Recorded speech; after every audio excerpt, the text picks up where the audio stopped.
প্রতিটা মেয়ে তার সংসারটাকে সুন্দরভাবে সাজিয়ে গুছিয়ে রাখতে অনেক বেশি পছন্দ করে, আমিও তার ব্যতিক্রম না। আজকে আমি ডাইনিং এরিয়া এবং ড্রেসিং টেবিলটা একটু ডেকোরেশন করব।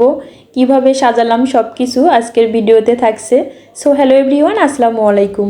আশা করি যে যেখান থেকে আজকের ব্লগটা দেখছেন সবাই আল্লাহর রহমতে অনেক বেশি ভালো আছেন, সুস্থ আছেন। আজকের ভিডিওটা ছিল শুক্রবারের একটা ভিডিও। শুক্রবার মানেই তো ছুটির দিন।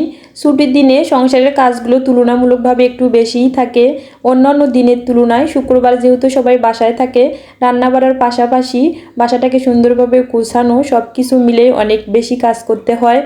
আজকে সকালের নাস্তায় রুটি পরোটা কিছুই তৈরি করা হয়নি, সবজি খিচুড়ি রান্না করা হয়েছে। সেই খিচুড়িটাও আবার রিহানের বাবাই রান্না করেছে, যেহেতু আমি অন্যান্য কাজগুলো করছিলাম।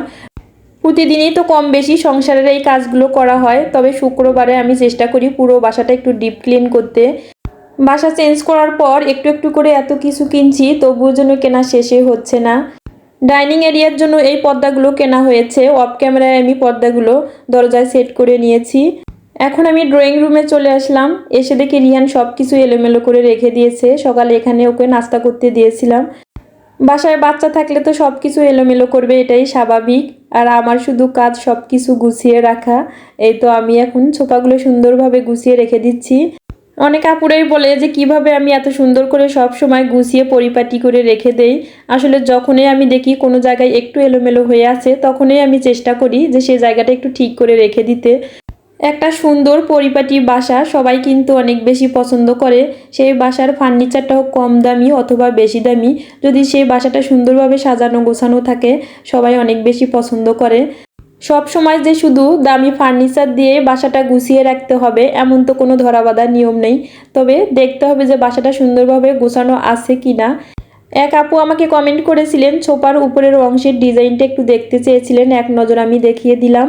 তারপরেই তো আমি এখন বেডরুমে চলে আসলাম। আজকে বেডরুমটা সুন্দরভাবে ডিপ ক্লিন করব।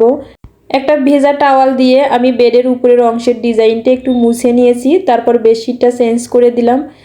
সকালে ঘুম থেকে উঠে প্রথমে যদি বেডরুমটা গুছিয়ে নেওয়া যায় তাহলে মনে হয় দিনের অর্ধেক কাজে শেষ হয়ে গিয়েছে। আসলে বেডরুমটা গোছানো থাকলে দেখতে যেমন ভালো লাগে, কাজেরও প্রায় অর্ধেকটা শেষ হয়ে যায়।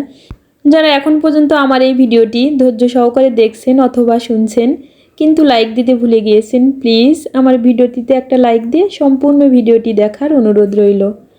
বেড সাইড টেবিলটাও আমি একটু ক্লিন করে নিলাম। এখন আমি একটা আর্টিফিশিয়াল লতা জানালার পাশে ঝুলিয়ে দিব। বাইরে থেকে যেহেতু রোদ আসছিল এই জন্য ভিডিওটা ক্লিয়ার হচ্ছিল না, তবে বাইরে আজকে আবহাওয়াটা একটু মেঘলা ছিল। ভিডিও শুরুতেই বলেছিলাম যে আজকে আমি ড্রেসিং টেবিলটা একটু সাজাবো, একটু ডেকোরেশন করব।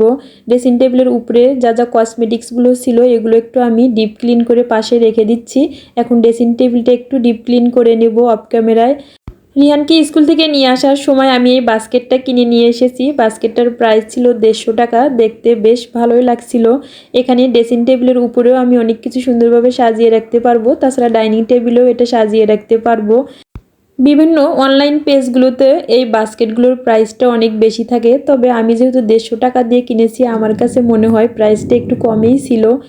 রেগুলার যে কসমেটিকগুলো ইউজ করা হয় আমি এই বাস্কেটটাতে সুন্দরভাবে সাজিয়ে রেখে দিচ্ছি। জানি না দেখতে কেমন হবে। সাজানোর পর মনে হচ্ছে না, দেখতে বেশ ভালোই লাগছে। অনেক সময় ড্রেসিং টেবিলের উপরে সব কিছু এলোমেলো হয়ে থাকে, দেখতে ভালো লাগে না। এরকম একটা বাস্কেট বা ঝুড়িতে সুন্দরভাবে সাজিয়ে রাখলে দেখতে বেশ ভালো লাগে। আগের বাসার তুলনায় এই বেডরুমটা তুলনামূলকভাবে একটু বড়। এই তো রিহানের রুমে চলে আসলাম। এসে দেখি রিহান তো খেলনা নিয়ে ব্যস্ত, এই তো খেলনা দিয়ে খেলছিল। রিহানের রুমের বেডশিটটা বরাবরই আমি একটু কালারফুল রাখার চেষ্টা করি, যেহেতু বিছানার উপরে সবসময় সে খেলাধুলা করে। এখন হচ্ছে আমি রান্নাঘরে চলে আসলাম, রান্নাঘরটা একটু ক্লিন করব। যেহেতু রান্নাঘরের সিঙ্ক এরিয়ার পাশে আমি গ্লাস স্ট্যান্ডটা রেখেছি, অনেক সময় পানি ছিটে এখানে আসে, এজন্য আমি রেগুলার 2 থেকে 3 বার এটা ক্লিন করে থাকি। তারপর যখন স্কুলে যাওয়ার সময় কিছু প্লেট বাটি পরিষ্কার করে এখানে রেখে দিয়ে গিয়েছিলাম পানি ঝরানোর জন্য, এখন সেগুলো একটু সুন্দরভাবে গুছিয়ে নিচ্ছি। তাহলে আজকে এ পর্যন্ত, নেক্সট ব্লগে আবার আপনাদের সঙ্গে দেখা হয়ে যাবে। সে পর্যন্ত সবাই ভালো থাকবেন, সুস্থ থাকবেন। আল্লাহ হাফেজ, আসসালামু আলাইকুম।